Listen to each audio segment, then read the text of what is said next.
My fellow Nigerians, as your future president, I want to talk to you today about the 80th anniversary of the UN, the United Nations.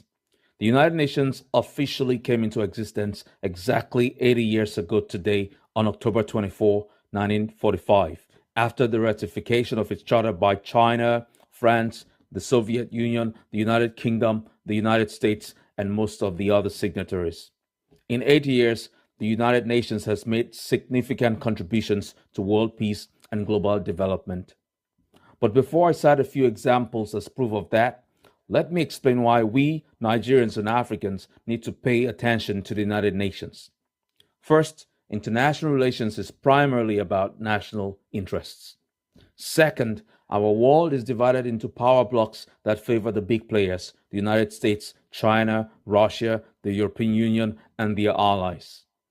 Even multilateral platforms like the G20 and the BRICS Plus groups only have a few developing countries in their ranks, which means the United Nations is the best platform for African countries to collectively make our voices heard and promote our interests in the world.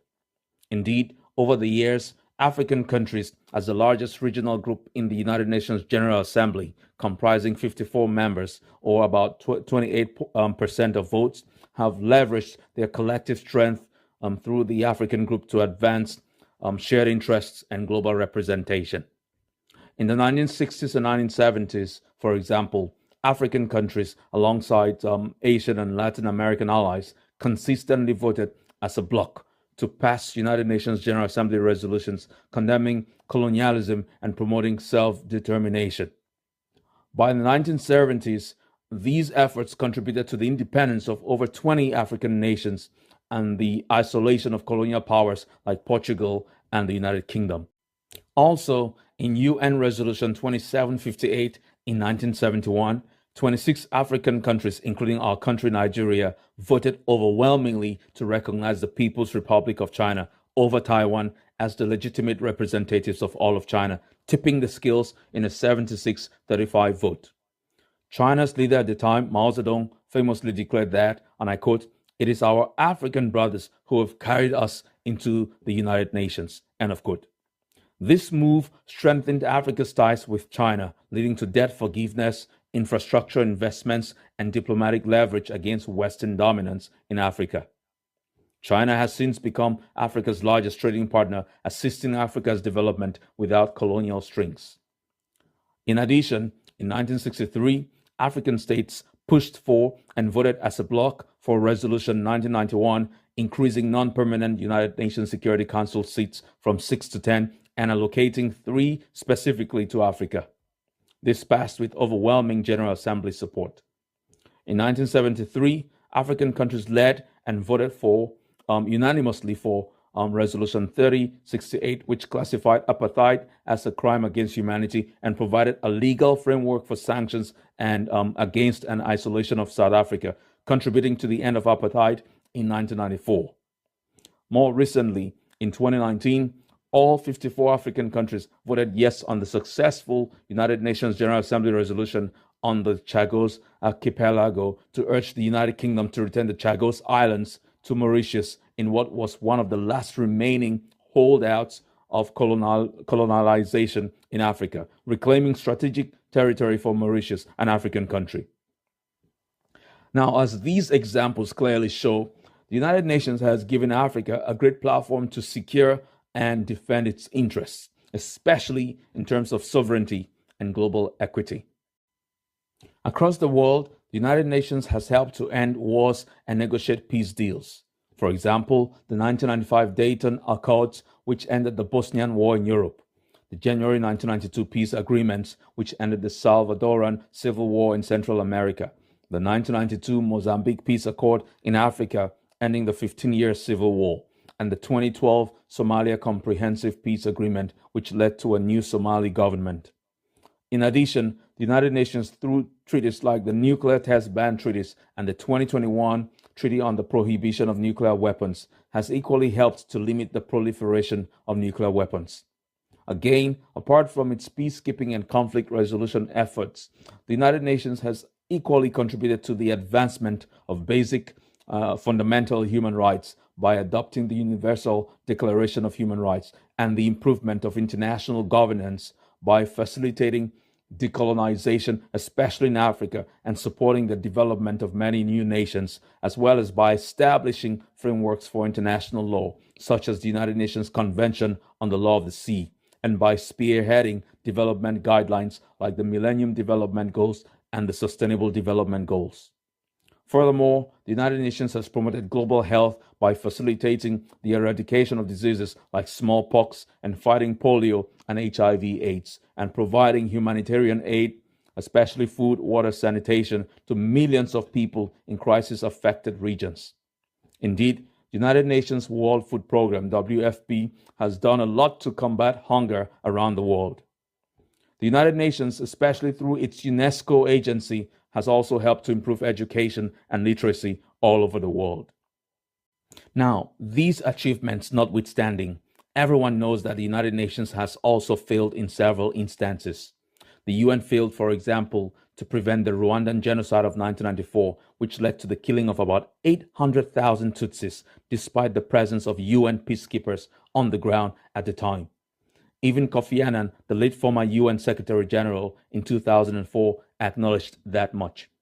Indeed, it simply didn't make sense that in the initial phase of the Rwandan genocide, the UN Security Council reduced the size of its peacekeeping force in Rwanda from 2,500 to just 270 troops.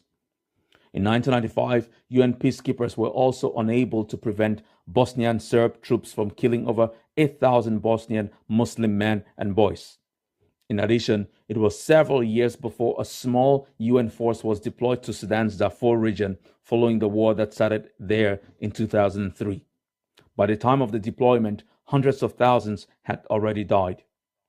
Likewise, the UN has been criticized for its slow response in the Congo conflict, as well as its lack of intervention in the crisis in English-speaking Cameroon, and even more recently, its seeming lack of interest to intervene in the genocide of Christians in Nigeria's Middle Belt.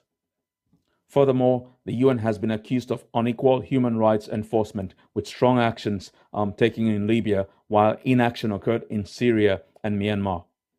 The UN has equally been seemingly helpless in the face of long-standing crises like the Israeli-Palestinian conflict that's before the recent peace deal, or the Russia-Ukraine war, typically due to the political gridlock in the UN system caused by the 5 permanent Security Council members using their veto power to elevate their national interests above everything else.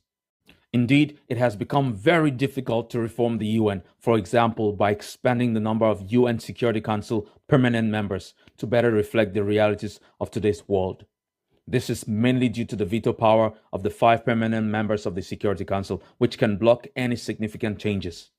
Indeed, amending the UN Charter requires the unanimous support of all 5 permanent Security Council members, but they are reluctant to share their power with others for obviously selfish reasons. Now, since all such reform efforts have so far failed, and given the reform fatigue created by the many competing reform proposals, I want to propose an entirely different strategy. As it is said, insanity is doing the same thing over and over and expecting different results. My strategy is simple. Countries like Nigeria, Brazil, Saudi Arabia, and many others that have rightly demanded to be made permanent United Nations Security Council members should approach the General Assembly and the other 4 permanent United Nations Security Council members, minus the US, with a proposal to stop using the UN headquarters in New York in the US as the sole venue of the UN General Assembly sessions every year.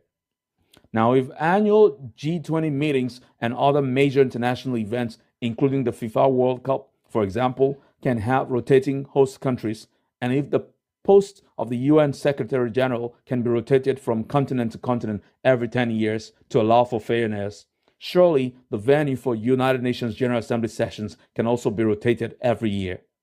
Doing so will absolutely help interested host countries to significantly improve on their security, event hosting, and airport capabilities, which will greatly benefit their hospitality and tourism sectors. Yes, the United States played a key role in the founding of the United Nations 80 years ago. But that doesn't mean that the US alone should go on enjoying the very beneficial privilege of hosting delegations from over 193 UN member countries year in, year out. It was the former UN Secretary General Kofi Annan who said on December 11, 2006, in what was his last major speech in office, that, and I quote, "We can and must give everyone the chance to benefit from global prosperity," end of quote. So yes, I strongly believe that such a proposal will enjoy global consensus and that the United States will be isolated if it opposes it. I mean, I can easily see the case for the UN General Assembly being hosted in Nigeria's Abuja, China's Beijing, Brazil's Brasilia, Qatar's Doha, Germany's Berlin, or Addis Ababa in Ethiopia, or Nusantara in Indonesia, or Buenos Aires in Argentina, or Dubai in the United Arab Emirates, or London in the United Kingdom.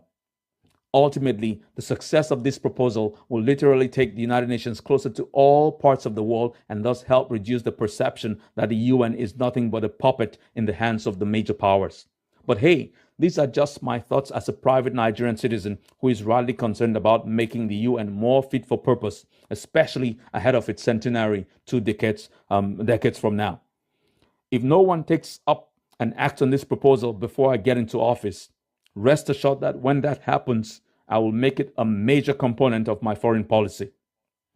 In the meantime, today is a day above all to celebrate the impressive achievements of the UN over the past 80 years and to learn useful lessons from its unfortunate failures.